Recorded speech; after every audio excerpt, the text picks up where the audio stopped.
আজ দেখো বন্ধুরা, আজ হচ্ছে মনসা পূজার মানে উপাস, ঠিক আছে। তো আমরা এখন সকাল সকাল এসে গেছি পদ্ম ফুল নিতে। এই বাঁধটাকে দেখছো, বাঁধটা একদম পদ্ম ফুলে ভরে আছে। এখন আমাদের গণেশ ঢুকিয়ে গেছে ফুল কাটার জন্য জলে। দেখ কতটা খাল আছে, দেখ গাড়ি নিয়ে এলে যদি অসুবিধা হচ্ছে তো ভয় লেগে যেত। আর গায়ে ছেলে তো ভয়, এগুলা কোনো ব্যাপারই নেই ওর কাছে।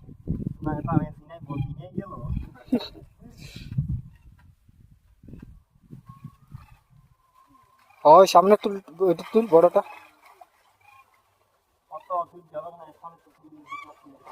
বড় ফুটা ফুটা ফুলগুলো তুল একটা করে। আসছে কেন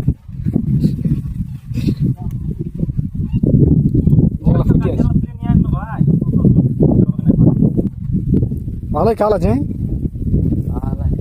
ওই পাতাগুলো ঝরে যাবে এক্ষণি, এখানে মানে উঠাতে গেলে। এই ফুলটা নিলে ভালো থাকতো। হুম, ওই দুটা হোক, ছাড়ে দাও। ভাগ্যি গণেশকে নিয়ে আলি তো, নয়তো আমাদের ধরা হয়েছিল। তো গণেশের চ্যানেলটা সাবস্ক্রাইব করে দিবে, ফুল কাটার জন্য। কি চ্যানেলটার নাম আছে, কি আছে চ্যানেলটার নাম গণেশ?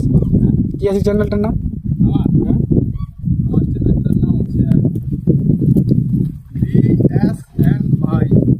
VSN ভাই, VSN ভাই ইউটিউব চ্যানেলটা। তো সবাই সাবস্ক্রাইব করে দিবে, কারণ ফুল কাটি দিল আমাদের মা মনসা পূজার ফুল, মানে পদ্ম ফুল। এই দেখো, ভাই দেখো গণেশ একদম ফুল টুল কাড়ি একদম রেডি হয়ে চলে আইছে। ওই বড় সুন্দর আছে ফুলটা। তো পাত তুলি ই বাবা, আরে দারুণ ফুল লাগছে, দারুণ ডাঁটি মাটি। এই দুটো পাত তুললে ভালো ছিল, বড় বড়। এই পাতার তুল নাই, বড় বড় লম্বাটা। এই ফুলটা চাই, বুঝতে পারছো, মা মনসার পদ্ম ফুল, পদ্ম ফুল ছাড়া পূজা হবে না। এই তো ফটো তোলা হয়ে গেছে।